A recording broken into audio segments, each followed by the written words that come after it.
Well, Cody, welcome back, man. I guess, in the grand scheme of things, 11 months isn't really that long, but it just seems like you went through a whole lot over the course of 11 months. So I guess right now, how does it feel to be back on a fight week getting ready to compete? Excited. I still have the same feelings that I had last June, just excited, motivated, and hungry to, take this opportunity that I prepared so hard with my team, my coaches, just go out there and finally be here in fight week. We're 3-4 days away from fighting. Like you said, been through a lot. COVID definitely took a toll on my body and took me away from a flyweight title shot. A lot of opportunities, but I take it with a grain of salt. I'm thankful for my health. I'm thankful to be here. It showed me a lot. Life is a marathon, not a sprint. So, can you talk about the COVID experience, right? Because here you are, like a phenomenal athlete in prime shape, and we hear it's not supposed to affect people like that. What was it like for you, knowing it's kind of like this invisible thing, right? Like, I guess an injury is probably easier to deal with. What the hell was this like? Yeah, speaking with my coaches and other media and UFC personnel this week, I was like, it was frustrating. Like injuries, you can kind of have a timeline of, all right, you're 4 to 6 weeks out from getting back to stuff. Like I didn't know with COVID, I didn't know, like it was basically by day that my body strand could do, what else happened. I was on blood thinners, I had pneumonia, I had vertigo. Vertigo was horrible, and the blood clots as well. I was on blood thinners, like I said, for like 4 months. So like I said, like it's almost easier to have an injury than having COVID, and I always took COVID serious. If I, obviously people are dying from it, but like I said, I take care of myself. I'm healthy. I rest, I recover, I eat well, very well conditioned. I thought that if I had it, it'd be like a flu bug kind of. Man, it it was not a flu bug for me. It was intense, but I think everything happens for a reason. There's a reason why things were removed from my life, let me focus on other things, and like I said, just 11 months of just. It wasn't like I was sitting on the couch, laid up. I was training. I was doing things that I couldn't do. If I wasn't able to do martial arts, then I was, jumping on the cycling bike, riding, 50 to 100 miles a day, getting the conditioning up. So I was able to, really, really expand my cardiovascular, load, through that. So I was always training. Like I felt like I never missed a beat when I came right back to the gym. Everything felt good. The movement, the speed, the power, the vision. I just feel like this is the most complete martial artist that I'll be stepping inside this cage on Saturday. That's awesome. So it sounds like you try to keep things as positive as possible. I just wondered like what this time was like for you mentally, because you think about the setbacks you had, and then you get the great comeback, and everything's going good again. Now it's like, how much do I have to go through in life? Like, how much do I have to deal with? I mean, was there any time during this stretch that you got down? Like, why do I have the worst luck ever? Balance, just figuring out balance in life, career, life. Life throws things at you, like all of us. We're going through this pandemic, and people are losing loved ones and losing jobs, and I just was counting my blessings. I had my son's healthy. I still have a roof over my head. I have a job that's, will be there when I'm healthy. And a lot of opportunity. It could be worse. I could be coming off a knockout loss or a loss, and then have to deal with that shit again. You know what I mean? I was like, well, I've been through worse. I could say, a 3-fight skid is, this is pretty bad to come over. But, I think that learning and growing process of going through that in my career, in my life, and where I was at, helped me just, mentally to understand and cope with it, not get myself down about, losing opportunity to fight for a world title, because it's right there. I'm right there. I just got to stay focused and stay hungry and get healthy first off.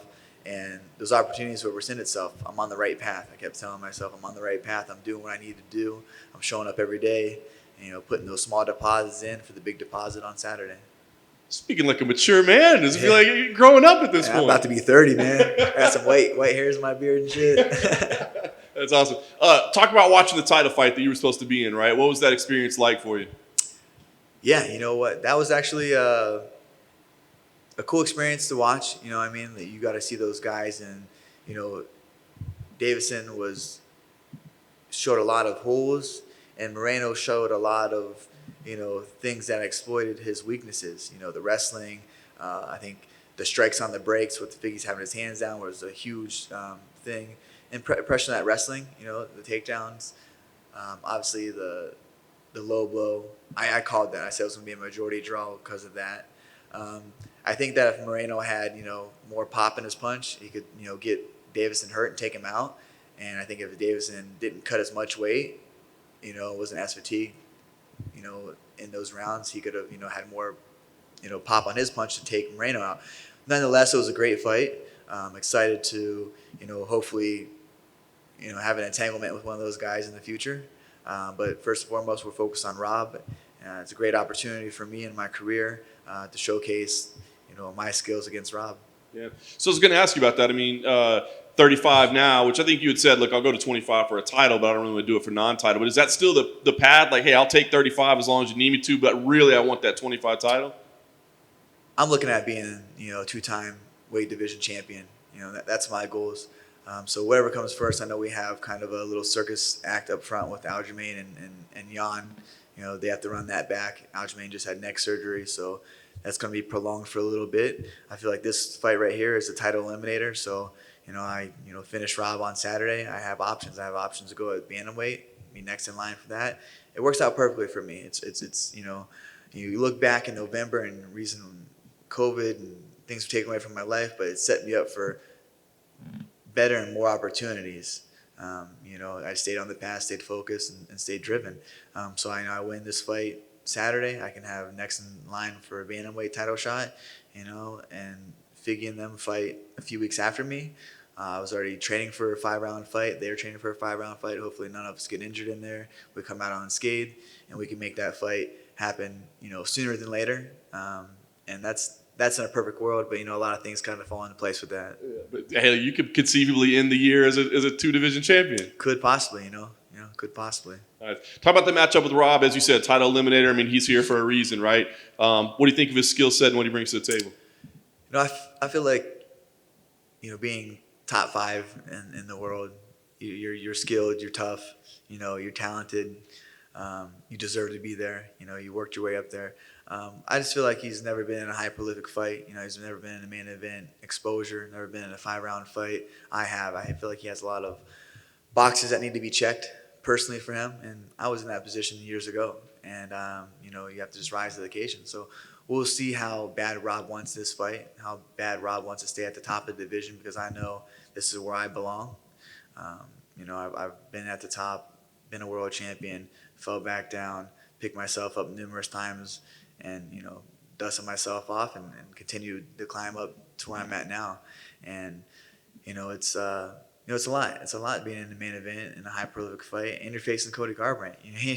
You're not facing Marlon Moraes. You're not facing a Ricky Simone. You're not facing a Sergio Pettis. You're facing a hungry Cody Garbrandt that's ready to get back to his throne. I like it. Last thing for me, I mean, I don't think I've ever seen you in a boring fight, so I don't think that's a concern. But do you feel like, you're going out there because of all things that are on the table, right? All the options. Do you feel like you got to go out there and like prove something or do something special, or is that just kind of what happens when you're executing? Honestly, I feel like I've proved myself time and time again. And it's always good to remind people, who you are. And so, however the fight presents itself, whatever Rob wants to bring out and do. My preparation for this fight camp was very uncomfortable because I know what it's like to be in a 25-minute fight and pushing the pace, So I put myself in uncomfortable positions inside training camp this whole camp, things I didn't want to do, things I got back to the roots of, what made me who I am today. And just had a great camp. I couldn't be more thankful for the camp and how it fell into place, and just the game plan that we have and the preparation. The preparation was second to none. I don't think that I can look back on a fight that see that I trained this hard or smart and physically, emotionally, and mentally prepared myself to go in there and, if needed to be a 25-minute, pace that my adversary in Rob Font will not be able to withstand. Not to focus too much on COVID and how it's affected you, but are you worried about any long-term effects that maybe we aren't aware of yet? Honestly, I feel like I probably had that in my mind when I was going through the COVID experience and the symptoms and the struggles that I was going through. But I kind of put that in the back of my mind. I feel like I had a great doctor that has a lot of resources, that we were checking a lot of things out, bi-weekly, to make sure that my body could withstand, the trauma that goes inside a fight camp. We literally go in and beat the shit out of each other every single day, multiple times a day for 8 to 10 weeks straight to come inside a cage to fight, to, better our life. So I first and foremost needed to know that my body can withstand that kind of stress level that I was going to put on to be able to go and put on a 5-round performance. So I just kind of put that into my mind. I feel like I'm healthier than I've ever been. And going through that, like I've never taken my health for granted, especially with the kidney infection that I had prior to 2020. That landed me in the hospital, and leading up to the Sun South fight, the infection came back 10 days before, so I had to go to a IV fusion center and get an antibiotic drip 10 days leading up to the fight. So I've been here before. I've been with some health concerns, and I just know that my body, regenerates pretty well. I'm young. I take care of myself. I'm not out partying, drinking, or, doing, heavy drugs on the weekend. That's not me. I think that, down the road maybe, but as right now, I'm healthy. I feel great. I'm confident. Like I said, I haven't prepared like this probably since even.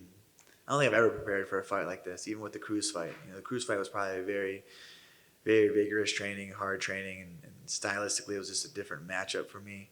But this is the hardest that I prepared in preparation for a fight, because this is a huge opportunity. I've been here before and it slipped out of my hands. And I know with what a win comes, and I'm prepared for that, and very excited for that as well. I was wondering if you had reached 100% after getting sick, but it sounds like you said you've never been in better shape in your life. Yeah, I've never been able to push myself. Well, I've been able to push myself to this limit, but I literally every day in training push myself to the breaking point, try to break myself inside there. And I think that's what, I'm not fighting my adversaries, I'm fighting myself, within myself. If I'm able to defeat myself, defeat my demons, be at peace with myself, once I go inside that octagon, there's not a man that can break me, because I've already tried to break myself time and time again throughout the camp, throughout my life. And here I am still standing and hungry to fight, and the huge opportunity in front of me. So how long did it take for you to feel like you were at 100% after being sick? Man, it took, I would say 6 to 8 months of like finally feeling myself. So yeah, it wasn't like till, we landed the fight right before. I was like, I did like a 3-week mini camp where I was like really stressing my body, doing this like basically a mini camp of camp to get, tip top shape before the fight camp, kind of unraveled. And that's when I knew like that my stress level was high. My body was reacting well. I was recovering well. I used the Whoop app and the Aura app, Aura Ring, to monitor my sleep, my HRV, my resting heart rate, and having those kind of data and technology to see what kind of strain that you're going through, how your body's recovering, was a huge tool.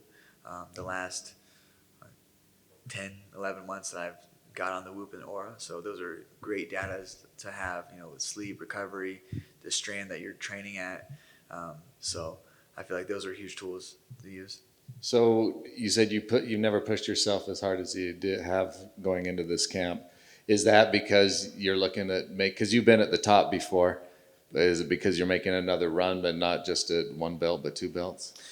Yeah, I feel like pushing myself like this in preparation for this fight was, it didn't feel like this is what needed to be done. This is what literally I woke up every day to do. Like, all right, I'm going to go break myself. All right, this is what we're going to go do. This is what, we're going to put these small deposits in daily for the big deposit on Saturday. And that's what we kept saying. These are small deposits, man, small deposits. It was horrible. It was I'm most uncomfortable I've ever been inside training, mentally, physically, emotionally. And that's how for me, I have to be able to defeat myself going in there. And if I don't do that, you'll see an emotional fighter that just doesn't really give a shit about anything, that goes in there and fights recklessly with no aim, But my purpose is to be the best in the world, and I battled my demons time and time again. And, I prepared very well for this fight, and I'm at peace with myself. I'm excited. I think I've had a smile on my face since I got to fight week. Just to be able to, there's a time in my life that I didn't want to do media, that wasn't enjoyable to speak to or talk about fighting, because my heart and passion was not in fighting. I was so taken away from fighting and everything about it. I feel like I was even going in the gym just clocking in and clocking out. You know, it felt like a job to me. And this is something I love to do. I feel like this is what I was put on this earth to do.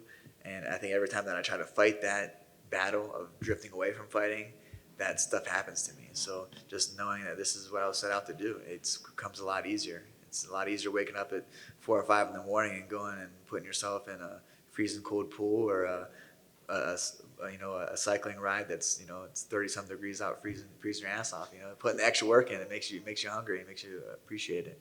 So did you feel this when you were at the top of your game, or what was the catalyst that made you change? I feel like honestly winning the title kind of just made me, it wasn't what I thought it would be, and I didn't feel fulfilled with being a world champion. I thought it was going to be more than, I fixated on it for so long in my life, and it took me through a lot of my dark times to have that light at the end of the tunnel of being a world champion.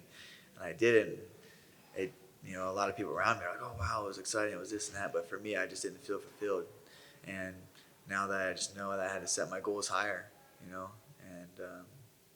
I have very, very high goals for myself, and I think that's what keeps me motivated.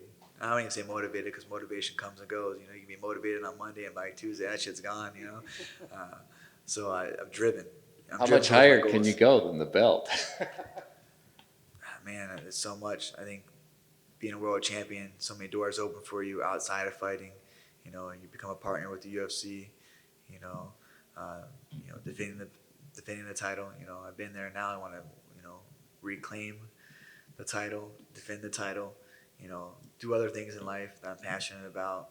I have a child that looks up to me, and I want to show him through no matter what, life throws at you, adversity, losses, setbacks, you can overcome it all. Just keep your dream alive, stay focused, stay driven, and stay positive about it, because, it's not always going to be, the highest of highs, and just like it's not always going to be the lowest of lows. And I think truly finding that balance in life is what helped me understand that, just to enjoy this process. So a lot of it's been what's been going on outside of the UFC, like becoming a father and like finding that balance. Yeah, it's other shit. A lot of people probably forget that, we're humans as well. We have the same problems that arise when we wake up, the devil doesn't take a day off. He's always kind of put doubt into you, and, if your dreams and you're successful, then it gets harder because then you have more things to do and to focus on, so, we have the same feelings that they do. I think that some people think that we're different because they see us on TV or we're this self-proclaimed world champion. We're still humans at the end of the day. We still tie our shoes, the same way. And you still clean diapers? Yeah, man. We're potty training our son right now. He's doing pretty well on it, but we got to give him incentives. Like, we took candy away from him, but we give him gum. So he's like, he gets excited, So I'm still changing diapers, but he's getting it, man. He's getting it. He's doing pretty well. A couple times that, it's fun, man. Honestly, that's probably like the best title that I ever held, was being a father. And Kai is such a blessing in my life. And, I just want to showcase to him, like, what hard work and having a dream and never giving up on can do for you in life. If it's whatever he set out to do, just to have that dream and be driven and love every day of your life and know it's a process. It's not a sprint, it's a marathon. You'll get there eventually. Thanks. Yeah. Welcome back, champ. Thank you, buddy.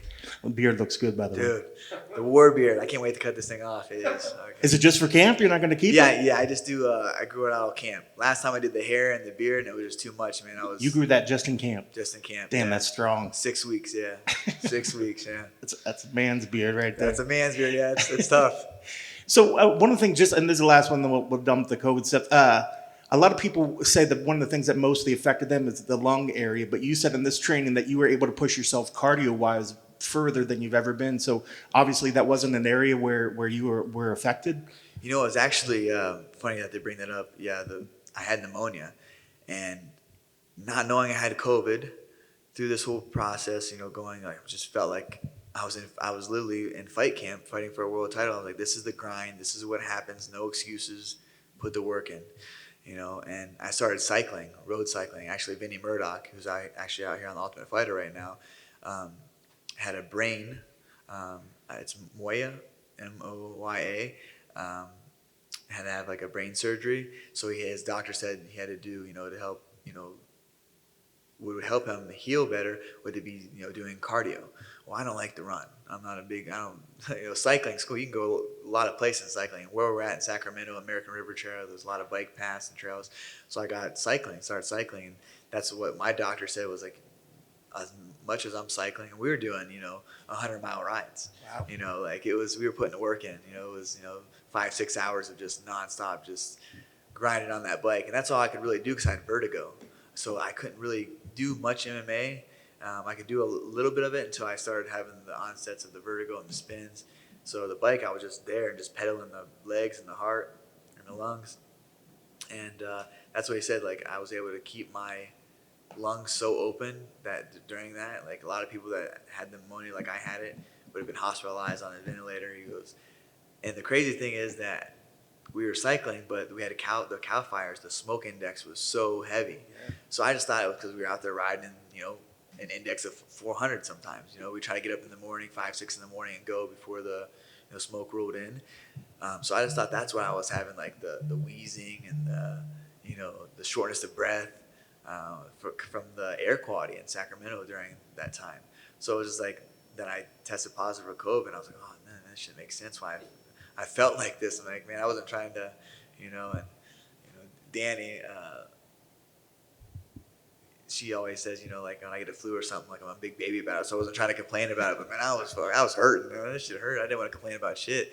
And then I had COVID, and I looked back, and I was like, wow, okay, yeah. A couple times, man, there were some nights that I was like really, really in pain with it. Like it really took its toll. But then again, I was training for a world title, so I didn't want to take any time off, and I was just so frustrated, like why would what was going on? And obviously testing positive for COVID, understanding like, all right, well, it's COVID, and this is a virus that's in my body that's affected it so so greatly that I have to take the measures of getting healthy. How much, and I think you touched on a little bit, putting the fact that you dealt with some real life or death sort of stuff dealing with COVID, and then you have the fatherhood and stuff, and now you're talking about how focused that you are. Are you able to cherish the fact that you're able to keep pushing yourself and go back into these experiences, having to deal with all this other stuff? And does it make it a little easier, and do you enjoy it more now, knowing what you've just recently went through? I look at it like this. If you want to stay back on it, having 3 losses, being a world champion, have 3 losses in a row, then obviously the COVID, getting removed from a title fight, if those are the worst things that happened in my life, then I live a pretty blessed life. I'm very grateful that my son's healthy, he's smart, he's growing, he's so full of life. If those are the worst things that happened to me in my life, then I live a pretty good life. I mean, there's so many people in the world that are so less fortunate with things, health, number one thing, disabilities, anything like that, deaths from COVID. So I just got to count my blessings, like understand like there's people that have it way worse than I do. I've been in positions where I've had way less in my life to where I'm at now. Like, all right, I was a world champion, I lost a fight. Okay, I remember being an amateur, losing a fight, not having, gas money to drive myself home. You know what I mean? So it's like you put you're in those positions in your life that you kind of put you in perspective of what actually is important in life. And that's just being a good person, showing up. I have eyes on me. My son looks up to me so much, so I can't fail him ever. You know what I mean? I might lose fights here and there, but failing for me would be giving up on my dream and selling out on something else, and that's something I'll never do. Thank you for that. I just got a couple more. I appreciate your time. Looking back on his opponent, his fight against Marlon Moraes, were you impressed with his performance? Obviously I think Marlon Moraes is a great fighter, but I think he's been on a downslide. For whatever reason, I think some of us go through that. He's been on a downside. Has been the Marlon Moraes that, came into the UFC and started doing really well. Was prior into the UFC with other organization. And the thing, I wasn't too impressed with that. I mean, Marlon took him down. When's the last time you ever seen Marlon take someone down early on in a fight? He held him down. He got up. His arms were fatigued. If you look in the fight, he shakes his arms out and then gets hit with the jab. Then he tries to reset, gets hit with another jab. And by that time, his arms were fatigued. And Rob, took advantage of that. Rob's a fighter that comes out, kind of gets aggressive in your face. And so you got to match that aggression. You got to match that pace. And that's something that if he wants to come out every round and get in my face, he's going to be in for a long night. So I wasn't too impressed with that. Good win on Rob, taking out Moraes. He was a title challenger, a very good fighter, but I don't think that Marlon has been the same fighter since leaving Jersey, and actually, honestly, since his loss to his loss to Henry Cejudo. I don't think that he's been the same. And the last thing, give you a little chance. How's the No Love Bullies doing? And is it great to have that as outside, having a passion and a business on the outside of this? Yeah, the passion for bullies and pit bulls have been my whole life. I've had pit bulls, and they're such a misunderstood breed. I bought my first dog because I wanted my son to grow up and have a dog and have a companion. And the American Bully, Canelo, is who I got him from, or I named him. Just such a great dog, man. Such a great family dog. I never thought I would get into breeding, but I actually bought a few other dogs after that to have, and I was kind of ripped off and kind of saw how the dog breeding industry is, and I was the dogs come first. They're the most awesome breed. Like they're family. And that's what they're treated are. So I got a bunch of them, and I never thought I was gonna breed, but I got taken over by some breeders that were did bad business. So we got into it and wanted to be, first off, good faith breeders, ethical morals, and kind of like change the game almost. We health test all of our dogs, make sure the puppies are healthy before they go to someone's family. Like that's the last thing. If someone spends hard-earned money on a puppy and then the dog's not healthy and they have all these vet bills, that's I've lost a lot of dogs from that. And so the passion's good. We do at my mom's facility in Ohio. My brother works there for him as well, and it's great, man. Being able to give some of those families, adding to the families and how happy and excited they are. If they lose a dog, or if they can't have children, they come, and it's, we're adding to their family. So, and I have the platform to be able to, showcase that not all dog breeders are horrible. Like, anyone can come out to our facility, check out how our dogs live. They're treated like, family are family. So I wanted to first and foremost go inside the dog breeding industry, change that, because there's some horrible dog breeders out there that I would love to get in the cage and beat the shit out of them, to be honest. But you can't do that in this world. But yeah, no, first and foremost, what you're able to add to people's families. So we're doing well, man. It's doing well. Like I just started having my first couple of breedings. I kept one of the dogs at my home in Ohio. So yeah, and those dogs got me through some of my darkest times too. A dog is spelled God backwards. So there's a reason for that. They're absolutely beautiful. Oh, thanks. Boy, they're super, super impressive. Hey, hopefully Dana will let me one day walk my dog out to the cage. That'd be pretty cool, huh? You get that belt, he can't stop you. Yeah, right? Yeah, let's go. I'm getting 2 of them. Thanks, guys. Appreciate it.